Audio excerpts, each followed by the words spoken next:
ओम भूर्भुवः स्वः।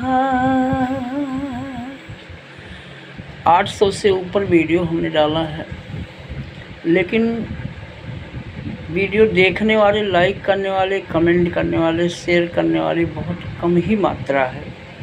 हमें इसका कोई दुख नहीं है, क्योंकि हम इसके लिए वीडियो नहीं डाल रहे हैं कि हमको कोई लाइक करे, शेयर करे, हमको कोई महान माने।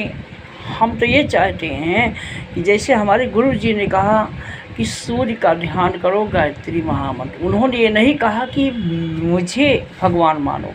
हमारे गुरु जी पंडित श्री राम शर्मा आचार्य जी, उन्होंने कहा कि सूर्य का दर्शन करो और गायत्री मंत्र का जाप करो।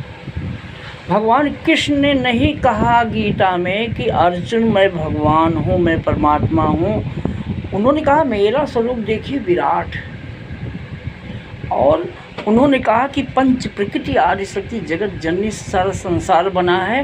पंच प्रकृति की आराधना सभी ऋषियों ने उनकी आराधना करके सिद्धि प्राप्त किया है।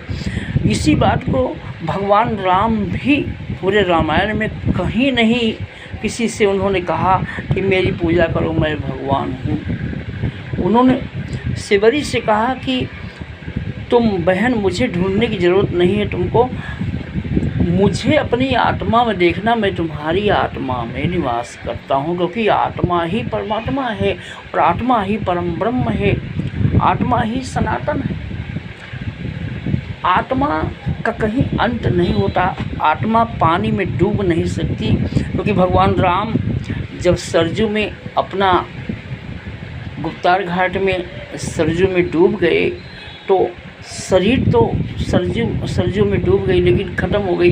लेकिन आत्मा कभी ख़त्म नहीं होती। प्राण तो इस शरीर को छोड़ देता है, वो प्राण तो अमर है, ईश्वर का है, ईश्वर की शक्ति है। प्राण एक जो है उसकी व्याख्या कर पाना असंभव है। प्राण ही माँ गायत्री का स्वरूप है। गायत्री का मतलब है यात्री।